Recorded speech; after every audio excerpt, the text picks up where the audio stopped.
ये बताती है कि 43 साल में 101 केस दर्ज हैं, एक में ही सिर्फ अभी तक सजा हुई थी, बाकियों पे अभी आना बाकी था, लेकिन उससे पहले ये शूट आउट हो गया। और सी वोटर का सर्वे बताता है कि इस कुंडली की वजह से ही जो ज्यादातर यानी कि 51% लोग ऐसे क्यों मानते हैं कि वो उसके साथ जो कुछ भी हुआ उससे जनता को फर्क नहीं पड़ता। उस कुंडली के बाद ये असर, सी वोटर का सर्वे, जो पहला त्वरित सर्वे एबीपी न्यूज पर आप देख रहे हैं, ये सवाल पुलिस कस्टडी में अतीक अशरफ की हत्या पर आखिर लोग क्या सोचते हैं, उनकी राय क्या है। तो 51% अगर ऐसे हैं, यानी ये बड़ा आंकड़ा अगर ये मानता है कि माफिया था लेकिन फर्क उससे नहीं पड़ता, ये क्यों हो जाता है? धर्मेंद्र जी इसका जवाब दीजिएगा।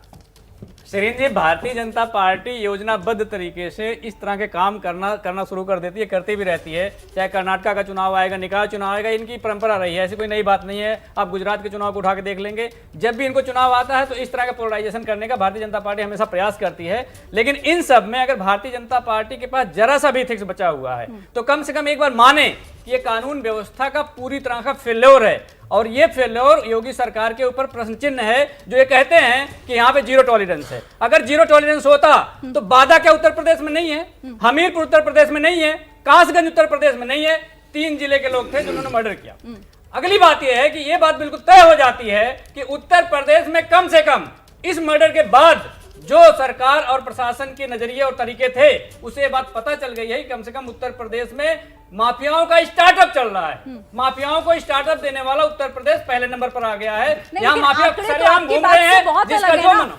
आंकड़े तो आपकी बात से बहुत अलग, वो तो कह रहे हैं कि हमें फर्क ही नहीं पड़ता, आप पोलराइजेशन की बात कर रहे हैं। बात अभी भारतीय जनता पार्टी कोशिश थी, मैंने आपको बताया ना कि तो भारतीय जनता पार्टी कोशिश थी। अच्छी बात है कि कम से कम उत्तर प्रदेश की जनता इतनी जागरूक है जो इस बात को समझ रही है और भारतीय जनता पार्टी के इस काम को सिरे से खारिज कर दिया, ये बहुत बड़ी बात है। इसीलिए मैं कह रहा हूं कि भारतीय जनता पार्टी पूरी तरह से एक्सपोज हो चुकी है जनता के बीच में। चाहे आप इसके पहले के चुनाव देख लेंगी, इससे आप पहले कह रहे हैं कि वो एक्सपोज हो गए, बीजेपी कह रही है कि आप एक्सपोज हो गए। जल्दी से